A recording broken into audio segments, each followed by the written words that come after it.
ناظرین کرام، السلام علیکم۔ صلاح الدین ایوبی کی زندگی کا ایک نہایت اہم باب وہ ہے جب اس کا سامنا صلیبیوں کے تیسرے بڑے حملے سے ہوا۔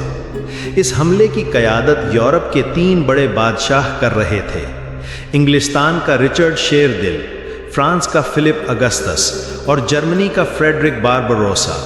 ان میں سے سب سے زیادہ سرگرم اور طویل عرصہ میدان جنگ میں رہنے والا بادشاہ رچرڈ تھا، لیکن سلطان صلاح الدین کے ساتھ اس کے تعلقات محض جنگی نہ تھے، بلکہ اس میں حکمت، عزت، رواداری اور سیاست کی باریکیاں بھی شامل تھیں۔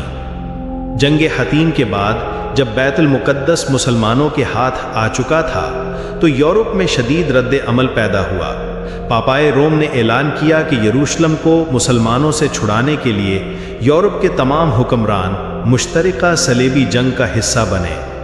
یوں یورپ کی فوجیں ایک بار پھر مشرق کی طرف بڑھیں۔ رچرڈ کی فوج نے ساحلی علاقوں میں حملے کیے اور کچھ فتوحات حاصل کیں، جیسے عکا کا شہر، جہاں سے اس نے مشرقی بحیرہ روم کے کنارے ایک مضبوط محاذ قائم کیا۔ عکا کی فتح کے بعد سلطان صلاح الدین اور رچرڈ کے درمیان مسلسل جنگیں ہوئیں، جن میں کبھی صلیبیوں کو کامیابی ملی اور کبھی مسلمانوں نے ان کا زور توڑا۔ لیکن ان جنگوں میں جو پہلو سب سے نمایاں تھا وہ دونوں رہنماؤں کا ایک دوسرے کے لیے ذاتی احترام، میدان میں جنگ اور باہر سفارتکاری کا امتزاج اور سیاسی حکمت عملی تھی۔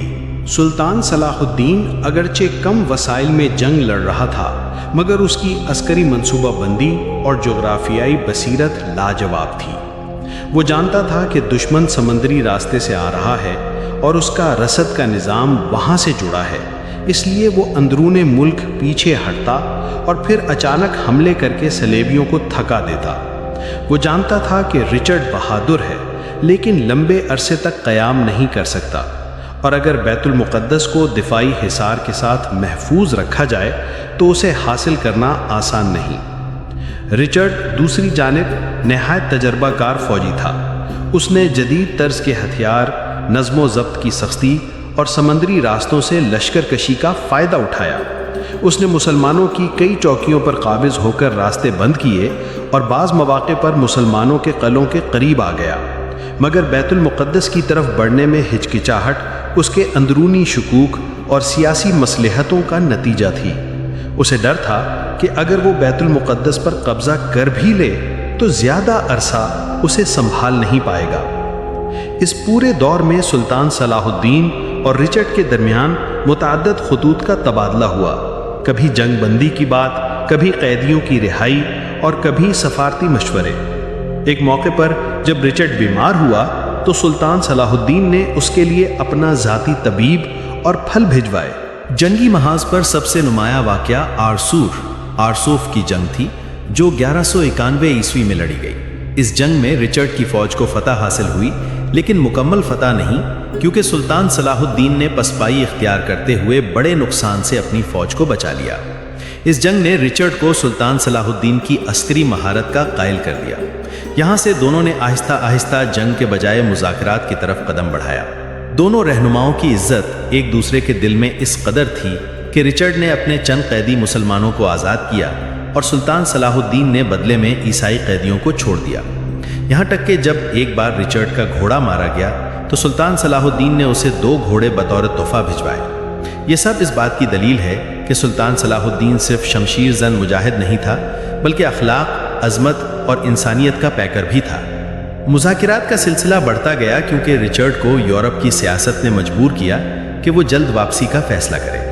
اس کے اندرون ملک مخالفین اسے تخت سے ہٹانا چاہتے تھے، اور وہ جانتا تھا کہ اگر بیت المقدس پر لمبی جنگ ہوئی تو نہ وہ اسے سنبھال پائے گا، نہ یورپ واپس جا سکے گا۔ سلطان صلاح الدین نے بھی یہ محسوس کیا کہ اگرچہ وہ جنگ جیت چکا ہے، مگر مسلسل لڑائی مسلمانوں کی معاشرت اور معیشت پر بوجھ ڈال رہی ہے۔ دونوں کی حکمت نے انہیں ایک معاہدے پر لے آیا۔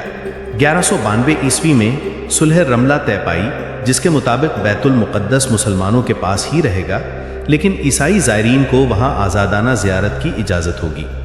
صلیبی ساحلی علاقے عکا، یافا اور دیگر شہروں میں موجود رہیں گے، مگر بیت المقدس پر ان کا کوئی حق نہیں ہوگا۔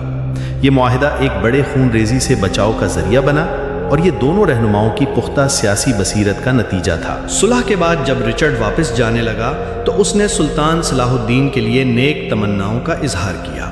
بعض مورخین کے مطابق اس نے کہا کہ اگر مجھے کبھی کسی دشمن پر فخر کرنا ہو تو وہ سلطان صلاح الدین ہوگا۔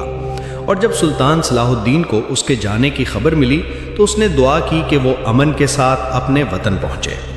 محترم ناظرین، جنگ صرف میدان میں شمشیر زنی کا نام نہیں، بلکہ اصل جنگ انسان کے اخلاق، بصیرت اور حکمت کی ہوتی ہے۔ سلطان صلاح الدین ایوبی نے اپنے دشمن سے بھی ایسا سلوک کیا جس کی مثال آج کی دنیا میں بھی نہیں ملتی۔ وہ دشمن کے ساتھ بھی وہی انصاف، شرافت اور عزت سے پیش آیا جو وہ اپنے دوستوں سے کرتا تھا۔ عزیزان من، یہ معلومات مختلف معتبر اسلامی و تاریخی کتب سے مستند تحقیق کے بعد ترتیب دی گئی ہیں، جن میں ابن الاسیر، ابن خلقان، ڈاکٹر علی محمد اسلابی اور مستشرقین کی کتابیں شامل ہیں۔ مکمل حوالہ جات ڈسکرپشن میں دیے گئے ہیں۔ سامعین، ہماری اگلی قسط ہوگی سلطان صلاح الدین ایوبی کی زندگی کا آخری سال، طبیعت میں ناسازی اور وصیت۔ تب تک اپنے میزبان کو دیجیے اجازت۔ اللہ حافظ۔